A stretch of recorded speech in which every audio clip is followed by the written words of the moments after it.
Bienvenue à tous dans cette nouvelle vidéo. On se retrouve pour une nouvelle analyse sur le thème des méga évolutions pour nous intéresser cette fois à la quatrième génération puisqu'on a fait toutes les méga évolutions de la première, deuxième et troisième génération. Donc maintenant, quels Pokémon en quatrième génération ont obtenu une méga évolution? Et on commence avec Lockpin. Lockpin, l'évolution de Laporeille, hein, le Pokémon lapin. Et du coup, lui aussi a obtenu une méga évolution et c'est le premier de cette génération. Alors, on va s'intéresser tout d'abord au Pokémon de base et ensuite à sa méga évolution comme d'habitude. Alors, au départ, Lockpin, c'est un Pokémon qui est très mauvais en stratégie, hein. Il est très bas dans les tiers. Il était que 172e quand même du ZU, hein, donc il était vraiment très très mauvais.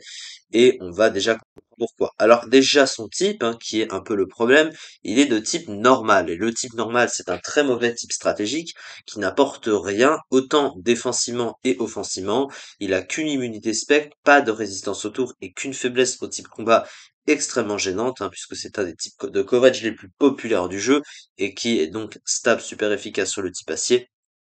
Et offensivement, le type normal n'est super efficace sur aucun type dans le jeu.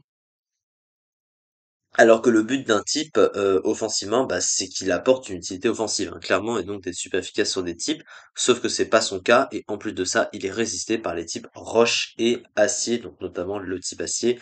Donc du coup, type normal, c'est vraiment mauvais en stratégie, et c'est très difficile à intégrer dans une équipe parce que ça n'apporte justement rien. Et comme il n'a pas d'autre stats pour aller avec, bah, en plus de ça, bah, c'est vraiment très moyen.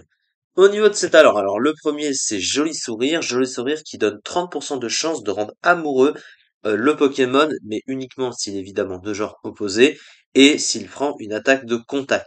Ce qui est vraiment pas incroyable, surtout que bah, même si ça fonctionne, le Pokémon a juste à switcher en face, il n'est pas bloqué, hein, ça l'empêche pas de switcher. Donc déjà ça marche très peu souvent et en plus de ça, bah c'est vraiment pas ouf. Son deuxième talent, c'est maladresse qui annule l'effet des objets qu'il tient. Bon, c'est vraiment pas ouf non plus, hein, très clairement. Et pour finir, il a échauffement qui est le plus utile du lot, qui l'immunise à la paralysie, donc ça lui évite de se faire axer avec la paralysie. Et en plus de ça, ça nerf aussi la vitesse, la paralysie, et comme c'est sa meilleure stat, bah du coup, ça va. Mais bon, à côté, il n'y a pas que ça comme problème, puisque les stats de Lockpin sont mauvaises, hein. Vous voyez, au niveau des offenses, 76 d'attaque, 54 en attaque spéciale, c'est vraiment pas ouf. Son bulk est loin d'être correct, non, enfin, il est loin d'être bon non plus. Après, il a une SPDF correcte, mais bon, il a 65 de base PV, 84 en défense, 96 en SPDF, du coup, donc c'est vraiment pas ouf. Sa vitesse, c'est la meilleure stat qu'il a, 105, mais vu que les stats à côté sont mauvaises, bah c'est vraiment pas bon. Et du coup, on va maintenant s'intéresser au move pool du Pokémon. Le move pool de Lopin est en soi pas mauvais, hein. Il a un move pool offensif qui est correct. Il a accès à une priorité stabée, hein. Il a accès à Bluff, donc ça c'est plutôt pas mal. À côté, qu'est-ce qu'il possède globalement? Bah, il a des petites attaques de coverage par-ci par-là. Il a Vampipoint, il a les points élémentaires, il a quelques attaques aussi à côté. Il a pas un pool de soutien très très large, il a peu d'attaques de boost globalement. Euh, donc du coup, il a quand même quelques options offensives, mais bon, voilà, c'est pas non plus. Il a aussi pied voltige, mais du coup, bah, c'est vrai qu'il a pas vraiment grand-chose. Il a pas de niche en fait, de cette niche utilitaire, même s'il a quand même quelques attaques offensives du coup pour aller avec ce que c'est, mais sans boost adapté, hein, puisqu'il possède même pas Gonflette, il possède pas Dance Lame, rien pour booster ses dégâts, et comme bah il tape vraiment pas fort ce Pokémon, et ben il fait vraiment pas mal, et du coup bah il sert vraiment à rien à ce niveau-là. Mais du coup, heureusement, il y a sa méga évolution qui change le Pokémon du tout au tout, qui déjà va lui apporter un double type, puisqu'il obtient le double type normal combat. Alors normal combat, c'est un type qu'on connaît aussi avec Chelours, hein, notamment, qui lui permet déjà bah, défensivement, alors ça lui donne des faiblesses qui sont gênantes en plus, il a trois faiblesses supplémentaires au type fée, vol et psy, mais à côté il chope trois résistances en plus de l'immunité spectre, donc c'est plutôt équilibré, avec des résistances du coup bah, insectes, ténèbres et roches, donc un bon combo de résistance quand même à côté. Offensivement, c'est mieux parce que évidemment le type combat c'est un stab super efficace sur le type acier qui apporte au type normal. Le truc, c'est que ce double type, offensivement, a quand même un petit souci, c'est qu'il est entièrement résisté par les types spectres. Sauf que il a le talent querelleur en méga évoluant, ce qui fait que ses attaques de type normal et combat, eh bien, peuvent toucher les Pokémon de type spectre comme si que c'était, comme si qu'ils étaient pas immunisés à ces deux types, ce qui n'est normalement pas le cas, et du coup, ce qui renforce encore plus le Pokémon.